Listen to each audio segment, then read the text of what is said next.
Addiction అంటే ఏంటి? Alcohol, smoking, gutka, drugs బానిసలుగా మారిపోతున్నారు, వ్యసనాలుగా వస్తున్నాయి అని చెప్పేసి మనకు తెలిసిన జనరలైజ్డ్ ఇదే అండి. So first of all addiction ఏంటి, ఎన్ని రకాలు ఉంటాయి, ఎన్ని స్టేజెస్ ఉంటాయి అనేది నేను మీకు వివరంగా చెప్తాను. అడిక్షన్ అంటే ఒక టిపికల్ బిహేవియర్ దేని మీదన్నా మనం ఓవర్ డిపెండెన్స్ క్రియేట్ అవుతే మనం దాన్ని అడిక్షన్ అని అంటాము. అంటే దాంట్లో మనం చూసుకుంటే పర్సనల్ రిలేషన్షిప్స్ని కాంప్రమైజ్ అవ్వడం, మన వర్క్ మనం చేసుకోలేకపోవడము, మన బాధ్యతలు మనం నిర్వర్తించకపోవడం, దాని మీద బానిసగా మారిపోవడం అని మనం ఒక రకంగా చెప్పుకోవచ్చు.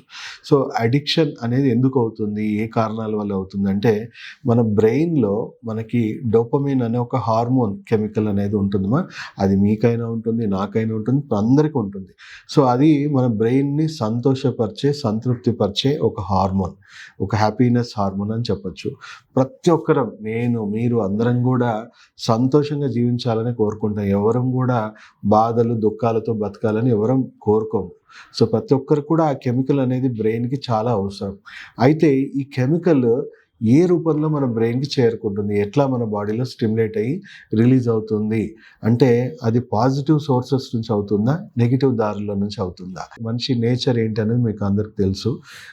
ఏ కష్టం లేకుండా ఎక్కువ సుఖం రావాలని కోరుకునే వ్యక్తిత్వం మన అందరికీ ఉంటుంది, ఎంతో కొంత అందరికీ ఉంటుంది.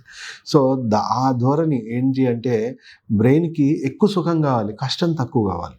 సో తక్కువ కష్టంలో బ్రెయిన్కి ఎక్కువ సుఖం చేరడం వల్ల దాని మీద మనం ఎక్కువగా డిపెండ్ అవ్వడం స్టార్ట్ అవుతాయి. ఎందుకంటే మిగతా వాటిలో మనం కొంచెం సుఖపడడానికి ఎక్కువ కష్టపడాల్సిన పరిస్థితి క్రియేట్ అవుతూ ఉంటుంది.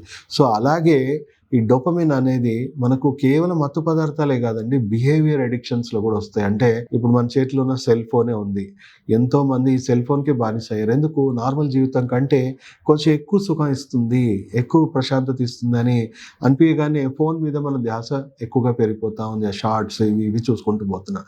అలాగే పిల్లలు చూసుకుంటే గేమ్స్, పెద్దవాళ్ళు గ్యాంబ్లింగ్, బెట్టింగ్లు, తర్వాత షాపింగ్లని, రకరకాల బిహేవియర్ అడిక్షన్స్ ఉన్నాయి. దాంట్లో కూడా కొంతమంది లిమిట్స్కి మించిన బిహేవియర్ అడిక్షన్స్ అనేవి క్రియేట్ అవుతూ ఉన్నాయి. దానివల్ల వాళ్ళ జీవితాలు కూడా పాడవుతున్నాయి. ప్రాణాలు పోవట్లేదేమో కానీ జీవితాలు అయితే పాడవుతూ ఉన్నాయి, అప్పులు పాలవుతున్నారు, వాళ్ళ పనులు వాళ్ళు చేసుకోలేకపోతున్నారు, వాళ్ళ నార్మల్ జీవితానికి పనికి రాకుండా పోతూ ఉన్నారు.